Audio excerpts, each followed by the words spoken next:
The photograph. I was 10 years old. My grandmother sat on the string bed, under the mango tree. It was late summer and there were sunflowers in the garden and a warm wind in the trees. My grandmother was knitting a woolen scarf for the winter months. She was very old, dressed in a plain white sari. Her eyes were not very strong now, but her fingers moved quickly with the needles, and the needles kept clicking all afternoon. Grandmother had white hair, but there were very few wrinkles on her skin. I had come home after playing cricket on the Maidan. I had taken my meal, and now I was rummaging in a box of old books and family heirlooms that had just that day been brought out of the attic by my mother. Nothing in the box interested me very much, except for a book with colorful pictures of birds and butterflies. I was going through the book, looking at the pictures, when I found a small photograph between the pages. It was a faded picture, a little yellow and foggy. It was a picture of a girl standing against a wall, and behind the wall there was nothing but sky, but from the other side a pair of hands reached up, as though someone was going to climb the wall. There were flowers growing near the girl, but I couldn't tell what they were. There was a creeper too, but it was just a creeper. I ran out into the garden. "Granny!" I shouted. "Look at this picture. I found it in the box of old things." "Whose picture is it?" I jumped on the bed beside my grandmother, and she walloped me on the bottom and said, "Now I've lost count of my stitches, and the next time you do that I'll make you finish the scarf yourself." Granny was always threatening to teach me how to knit, which I thought was a disgraceful thing for a boy to do. It was a good deterrent for keeping me out of mischief. Once I had torn the drawing room curtains, and Granny had put a needle and thread in my hand and made me stitch the curtain together, even though I made long, 2-inch stitches, which had to be taken out by my mother and done again. She took the photograph from my hand, and we both stared at it for quite a long time.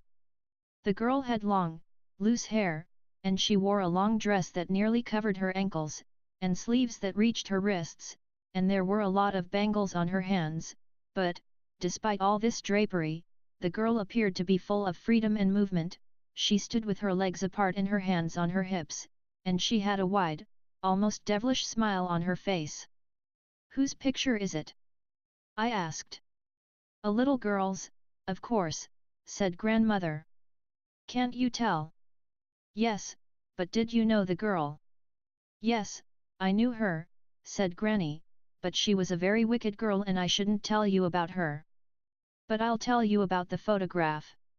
It was taken in your grandfather's house, about 60 years ago, and that's the garden wall, and over the wall there was a road going to town." "Whose hands are they?" I asked, coming up from the other side. Grandmother squinted and looked closely at the picture, and shook her head. "It's the first time I noticed," she said. "That must have been the sweeper boys. Or maybe they were your grandfather's." "They don't look like grandfather's hands," I said. "His hands are all bony." "Yes, but this was 60 years ago. Didn't he climb up the wall, after the photo?" "No, nobody climbed up. At least, I don't remember." "And you remember well, Granny?" "Yes, I remember. I remember what is not in the photograph. It was a spring day, and there was cool breeze blowing, nothing like this. Those flowers at the girl's feet, they were marigolds, and the bougainvillea creeper, it was a mass of purple. You cannot see these colors in the photo, and even if you could, as nowadays, you wouldn't be able to smell the flowers or feel the breeze." "And what about the girl?" I said.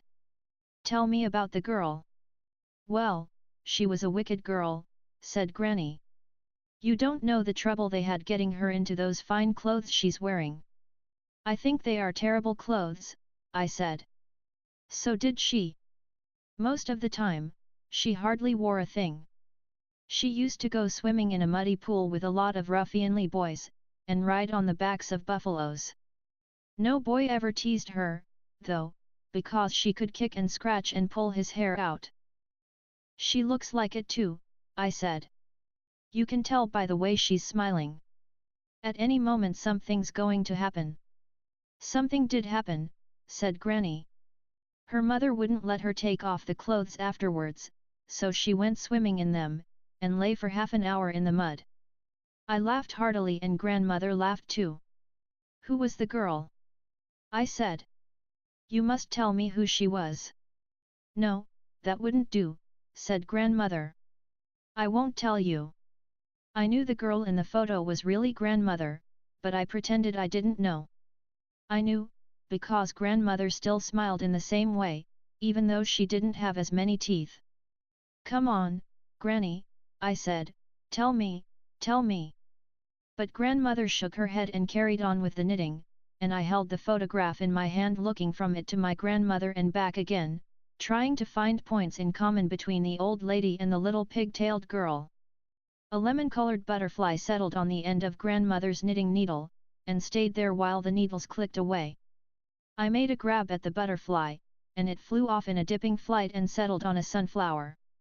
I wonder whose hands they were, whispered grandmother to herself, with her head bowed, and her needles clicking away in the soft warm silence of that summer afternoon.